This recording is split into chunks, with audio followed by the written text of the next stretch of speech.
پر اطمینان جب انسان کو ہو جاتا، میرا رب اللہ ہے، ربی اللہ، پناہ اللہ میرا حمایتی، اس کے لیے کوئی خوف ہوگا؟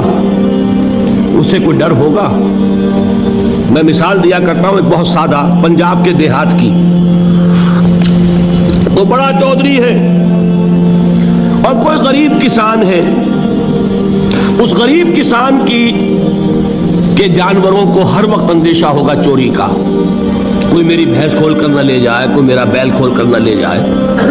لیکن جس کے بارے میں یہ سب کو معلوم ہو کہ وہ جو بڑا چودھری ہے وہ اس کا دوست ہے، اس کی بچیا کو کوئی خوف ہوگا؟ اس کی بھینس پر کوئی ہاتھ ڈالے گا؟ اسے کوئی اندیشہ ہوگا؟ نہیں۔ کیوں؟ کہ وہ بڑا چودھری، بڑا اس کا یہاں کا سردار، جاگیردار، سب کو معلوم ہے وہ میرا دوست ہے، کوئی میرے خلاف اقدام نہیں کر سکتا۔ اس دنیا میں یہ چھوٹی سی بات اگر آپ کے دلی اطمینان اور سکون کا باعث بن سکتی ہے تو ذرا تصور کیجئے۔ میں لفظ تصور استعمال کروں گا صرف اس لیے کہ اس کا ہم جس کو کہتے ہیں ادراک اور شعور کر نہیں سکتے، اگر کے ساتھ کر سکتے۔ اگر یقین ہو کہ اللہ میرا مددگار اور یقین ہو کہ اللہ ہر آن میرے ساتھ ہے، پھر کوئی خوف؟ کس کا خوف؟ کوئی شے اللہ سے بالا تر ہے؟ کوئی قوت اس سے زیادہ طاقتور ہے؟ کوئی اس کے ارادے کو بدلنے والا ہے؟ کوئی اس کی مشیت کے آڑے آنے والا ہے؟ یہی بات ہے جو حضور نے فرمائی، یہ ایمان کا حاصل ہے لب لباب،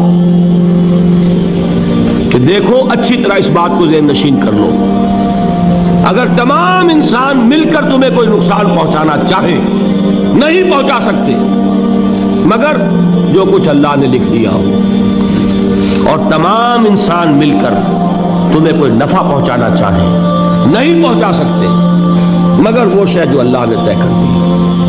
آپ پھر میں کہوں گا ذرا طاری کیجئے، اسے فرض کیجئے، اسے سوچئے۔ اگر اس حدیث پر ہمارا دل ٹھکا ہوا ہو تو کسی سے ڈر ہوگا؟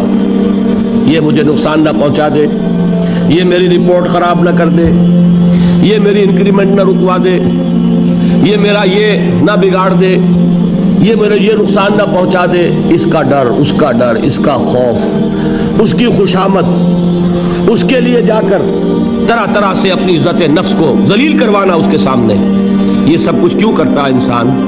جب سمجھتا ہوتی اتنی اونچی نصیحتیں ہیں۔ اے میرے بچے، اس حقیقت کو ذہن نشین کر لے، لا فاعل فی الحقیقت ولا مؤثر الا اللہ۔ اس کائنات میں نہ کوئی فاعل حقیقی ہے نہ مؤثر حقیقی ہے سوائے اللہ۔ کسی شے میں کوئی تاثیر نہیں اگر اللہ نہ چاہے، آگ جلا نہیں سکتی اگر اللہ نہ چاہے، پانی ڈبو نہیں سکتا اگر اللہ نہ چاہے، زہر ہلاک نہیں کر سکتا اگر اللہ نہ چاہے، کوئی چیز فائدہ نہیں پہنچا سکتی اگر اللہ نہ چاہے۔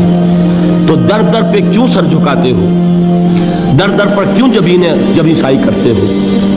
سب کے سامنے کیوں ہاتھ پھیلاتے ہو؟ ٹائم ہو جائے تو زمین و آسمان کا فرق واقع ہو جائے۔